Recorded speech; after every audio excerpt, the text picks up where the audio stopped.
Hey yo les gars, c'est Antoine, j'espère que vous allez bien. On se retrouve aujourd'hui pour une nouvelle vidéo. Le saviez-vous qui sera au programme aujourd'hui. Alors il va être vraiment bien, j'ai pris pas mal d'infos. Donc c'est un le saviez-vous spécial FIFA. Donc ça va être du premier FIFA qui a été sorti jusqu'au FIFA plus récent. Donc je vais vous donner des informations, des faits et des anecdotes. N'hésitez surtout pas à mettre un pouce bleu pendant la vidéo ou tout de suite maintenant pour m'encourager à faire peut-être d'autres, le saviez-vous, sur FIFA ou sur d'autres thèmes. Alors, première info que vous savez peut-être pas, c'était sur FUT 14, il était possible de rashquit un match sans se faire pénaliser, donc sans perdre de crédit avant les 5 premières minutes. Ça c'est vraiment quelque chose de bien parce que ça permettait de voir par exemple le mec en face, il a une mauvaise latence, on pouvait quitter. C'était vraiment un bon système. Sachant que la personne en face n'aura aussi aucun problème au niveau des points. Maintenant sur FIFA 15 il n'y avait pas ça. Et je pense que sur FIFA 16 je pense pas qu'il y aura ça non plus. À vrai dire j'ai aucune information à ce sujet. Deuxième information, une information assez drôle mais assez bizarre. Là on comprend pas IS, c'est une logique assez bizarre en fait. Je pense qu'ils sont trompés ou franchement je pense pas qu'ils avaient une information. En fait c'était tout simplement que sur FUT 13 Sturridge il était AD, donc attaquant droit, et il faisait 1m88, ce qui me paraît assez grand pour un AD, mais il courait assez vite. En tout cas, là n'est pas le problème c'est qu'il faisait 1m88 et que sur FUT 15, si on cherche Sturridge, on peut voir qu'il mesure 1m83. Alors, c'est très bizarre, sachant que en 2 ans, plus ou moins 2 ans, il aurait perdu 5 cm.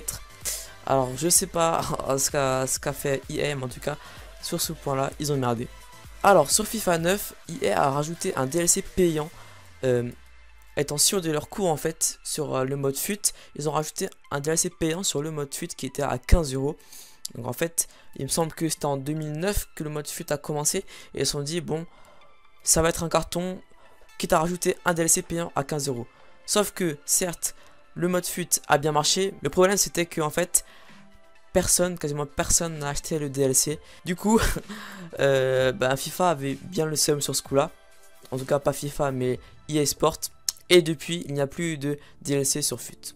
Alors une autre information, alors celle-là je pense que vous devez la savoir mais je suis pas sûr.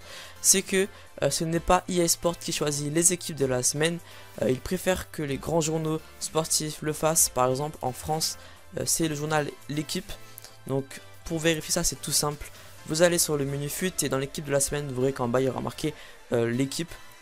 Donc en fait c'est tout simplement le journal que vous connaissez sûrement, le journal sportif l'équipe en fait, qui va trouver les meilleurs joueurs de Ligue 1 et de toutes les ligues d'ailleurs, et qui va choisir l'équipe de la semaine. Par ailleurs c'est aussi une autre info que je vais vous donner, c'est un peu du même style, c'est tout simplement que ce n'est pas EA Sport qui choisit les men of the match, mais c'est la FIFA. Alors la FIFA décide les men of the match, par exemple quand il y a une finale de Coupe du Monde ou une compétition nationale, en finale ou en demi-finale. En fait c'est tout simplement la FIFA qui va désigner au préalable un joueur et qui va le donner ensuite à EA Sport qui va le mettre sur le jeu en man of the match. Alors, une autre information, c'était que le premier FIFA était FIFA International Soccer, sorti en 1993. Alors c'était un FIFA vraiment qui a bien marché, parce que déjà c'était le premier. Ensuite il est sorti sur beaucoup de consoles, il me semble, franchement j'ai plus le nom en tête, il me semble qu'il est sorti sur toutes les consoles qui étaient sorties à l'époque, même sur PC. Et si jamais vous voulez jouer à ce FIFA 1993 et que vous n'avez pas le fameux disque en fait pour jouer, c'était pas un disque, c'était une espèce de cartouche en fait. Et si vous avez FIFA 6, on a la possibilité de rejouer à ce jeu en allant dans la rubrique bonus du menu. Sur FIFA 12, Lionel Messi était sous forme de 7 cartes, donc il me semble que c'est le record. Il me semble qu'aucun joueur n'a encore été autant de fois en carte. Donc il était tout simplement il a été fait une fois en or rare, donc normal, 4 fois en inform, ce qui est vraiment beaucoup, une fois en man of the match et une fois en TOTY, donc ce qui nous fait en tout un total de 7, et c'est vraiment beaucoup.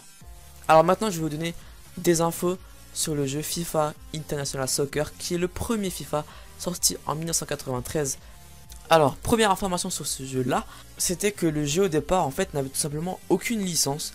Il était connu sous le nom de code EA Soccer, donc les développeurs, la licence, le nom de la licence était EA Soccer, mais pas FIFA. Alors, Monsieur O'Banel, je vais vous parler de Monsieur O'Banel, je ne pense pas que vous le connaissez.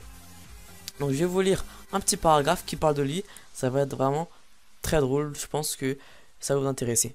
Alors, n'ayant pas le droit des noms officiels des joueurs, les développeurs se sont alors inclus dans le jeu. Un des développeurs, Marc O'Banel, excusez-moi, a ainsi décidé de devenir attaquant de l'équipe de France. Quelques années plus tard, alors qu'il était dans un hôtel français, un membre du personnel a reconnu son nom et on lui a demandé si c'était bien lui qui apparaissait dans le jeu. Alors cette anecdote est vraiment pas mal du tout parce qu'en gros, comme je vous l'ai dit, ils n'avaient pas le droit de mettre les joueurs officiels. Du coup, il s'est dit, bon bah voilà, je suis développeur et je vais me mettre dans le jeu en attaquant droit. Et en fait, je vais vous retraduire en fait si vous n'avez pas compris. Et en fait, il était dans un hôtel français et comme je vous l'ai dit, le personnel, un des membres du personnel a cru que c'était un footballeur et a demandé si c'était bien lui qui était dans le jeu. Donc ça, c'est vraiment une belle anecdote. Alors, maintenant, je vais donner une anecdote moins marrante, moins drôle, mais qui est vraiment très intéressante. C'est un peu grâce à cet homme que FIFA est créé. Donc ça, c'est très intéressant, franchement. C'est en fait le développeur Joy Della Savia est décédé dans un accident de voiture peu de temps après la sortie du jeu. Et il avait confié une cartouche de la version finale du jeu à Bruce McMillan à la fin du développement, que ce dernier a depuis gardé précieusement en souvenir. Mais c'était vraiment une belle anecdote. Alors maintenant, ce monsieur McMillan qui a reçu cette cartouche du jeu, du premier FIFA, donc c'est aussi un développeur, et a donné le nom de son fils à un joueur, et on a profité pour lui donner de très bonnes statistiques. Donc en fait, son fils venait juste de naître et a dit bon ben voilà, je suis développeur, je fais en gros un peu ce que je veux, du coup je vais mettre le nom de mon fils et lui mettre des très bonnes statistiques. Une anecdote qui fait toujours rire, et c'est là où on se dit que bon, en fait le développeur, en fait c'est là où on se dit vraiment l'importance du métier de développeur. En fait quand tu es développeur, c'est un peu plus ou moins ton jeu, tu te dis tu peux faire un peu ce que tu veux en fait. C'est ça qui est vraiment très drôle. Donc voilà, c'était tout pour le saviez-vous version FIFA. Comme je vous l'ai dit, je vous ai donné des infos sur FIFA de façon générale et aussi des infos sur le premier FIFA parce que ça reste quand même le premier, il reste quand même assez mythique. Comme je vous l'ai dit, si vous voulez jouer dessus et que vous n'avez pas la cartouche, vous pouvez bien sûr y jouer sur FIFA 6. Du moins j'espère que cette vidéo vous aura fait plaisir. Mettez un pouce bleu, abonnez-vous et partagez un maximum ce le savez-vous, parce que je pense pas beaucoup qu'il y ait de personnes qui savent toutes les informations. J'espère vraiment que vous avez aimé cette vidéo en ma compagnie. C'était Antoine, allez ciao.